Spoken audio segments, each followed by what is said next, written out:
I started my journey when I moved to Germany from Kingston in 2016 to do my master's in architecture. Before this point, I had never lived abroad before. I had of course visited other countries, but normally with friends and family. Being here in Germany alone forced me to grow up fast.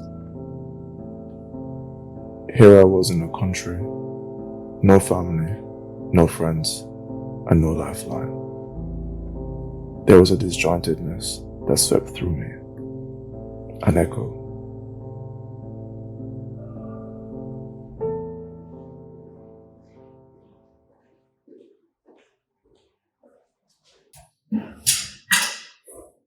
My name is Hope Bartley. I'm a mixed media artist and architect from Jamaica, and I'm based in Munich, Germany. This is my first solo exhibition. The topic is Convergence, the death of ego, rebirth of self. The focus of this exhibition is to appeal to the problem that men in the 21st century do face with the new requirements of masculinity. The question is, how do we adapt to a changing time to still maintain our masculinity, but at the same time adapt it into the context in a way that we need it now? In a world where the battles of old have evolved, the need for warriors has shifted. Now it is not the sword that prevails, but the heart. We seek not warriors clad in armor, but fathers, nurturers of love. In the tapestry of our society, love is the thread that weaves us together. The harbingers of love do not wage war, but they build bridges. They understand the language of the heart, the power of compassion, and the art of giving and receiving love.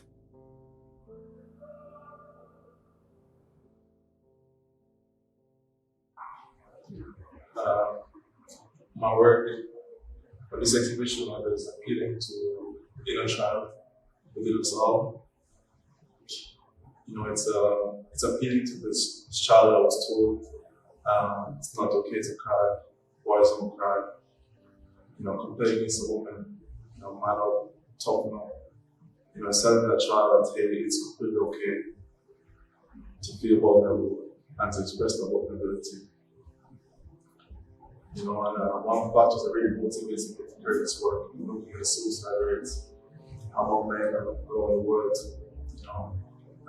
because men make up 79% of the suicides around the world, while women make up the majority of people who are participating in therapy.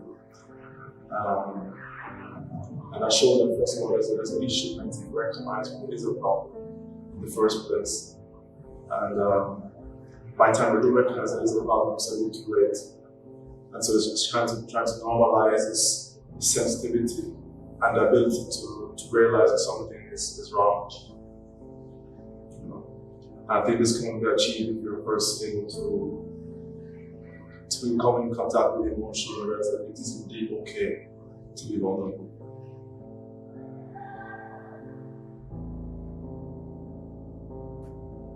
The canvas, a fusion of grey and black shades, weaves an abstract landscape that mirrors the emotional turbulence of a profound departure. Two central figures command attention. One drowning in anguish, The other, a mere spectral presence, embodying the lingering essence of a departed friend.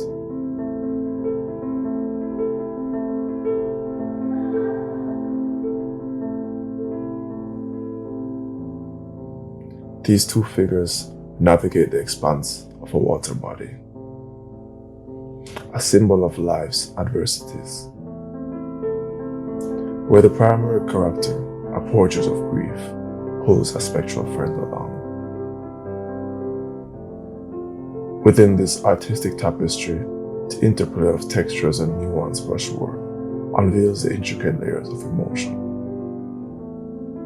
Love Lost encapsulates the universal experience of navigating the void left by a departed friend.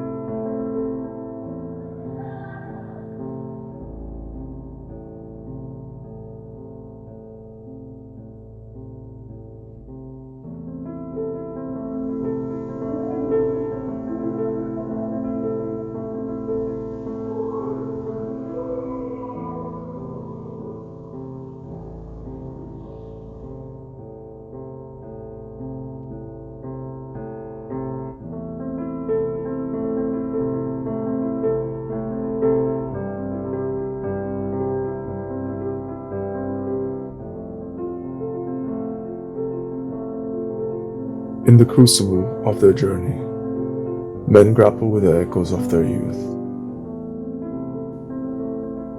The armor of ego, once forged to shield their tender souls, now stands as a sentinel, both guardian and warden.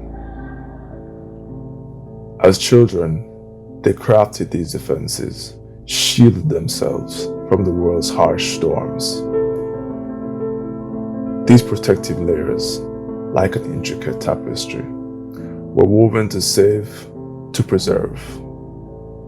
Yet as they navigate the labyrinth of adulthood, these veils become veils obscuring the vulnerability. The armor they forged to guard their hearts now veils their authenticity. It becomes a barrier, a shroud that mutes their ability to embrace intimacy and form unbreakable friendships.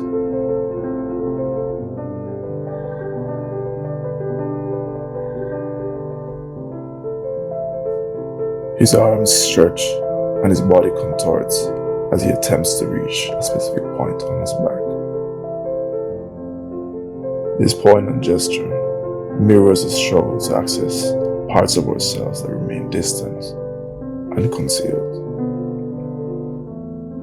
The tension in his posture hints at his emotional effort required to delve deep within. Nestled at the center of his back rests the butterfly, its presence speaking volumes. Symbolizing fragility and vulnerability, the butterfly embodies the essence of the man's unexplored softness. Its intricate wings echo the intricate layers of human emotion that often remain hidden beneath the surface.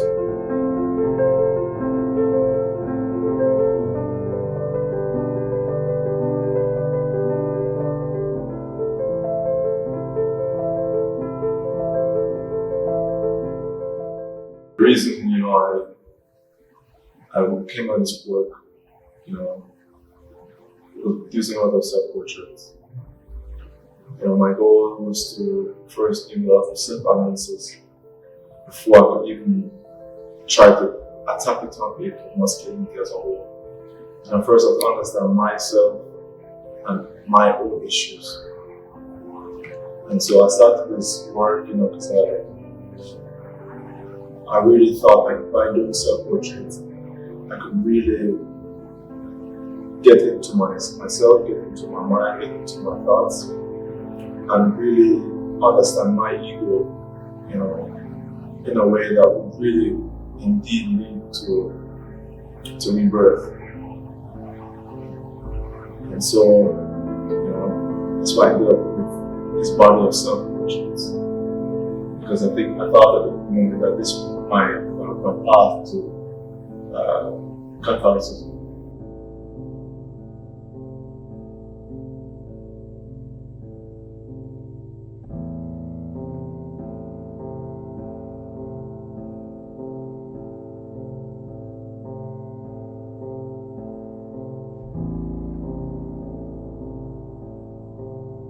Many men grapple with loneliness. It's an unspoken burden, a silent shadow that follows them. Loneliness can make even a room full of people feel empty. The longing for authentic connections, the yearning to break down their emotional barriers, is a fundamental part of the human experience.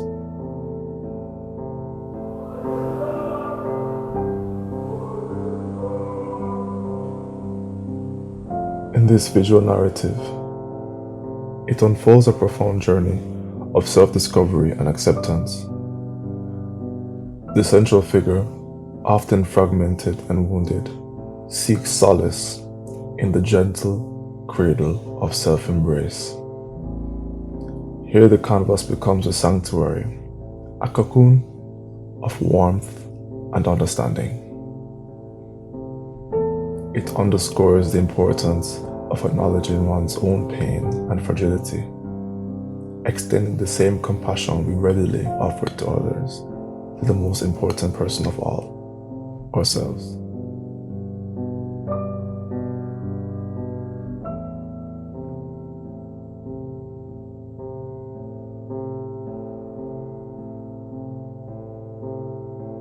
Childhood Friends navigates the issue of male relationships, which oftentimes remain superficial because of a lack of understanding of affection, something that was not taught to us. Furthermore, the fear of being classified as soft or feminine hampers our truest expression and limits our ability to connect with the other person. This lack of ability to connect leads many men down a path of loneliness and despair.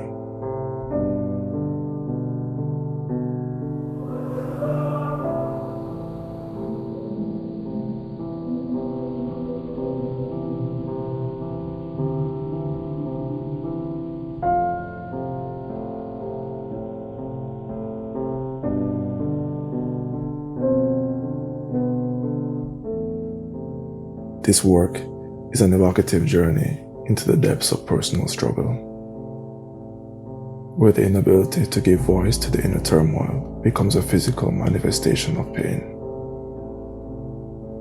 It reflects the profound connection between the mind and the body, the way our emotions left unspoken can manifest as physical pain and discomfort.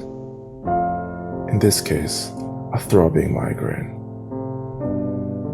This piece encapsulates a period when words failed to express the tempest within, and the consequence was a numbing, relentless throb settling at the base of my skull.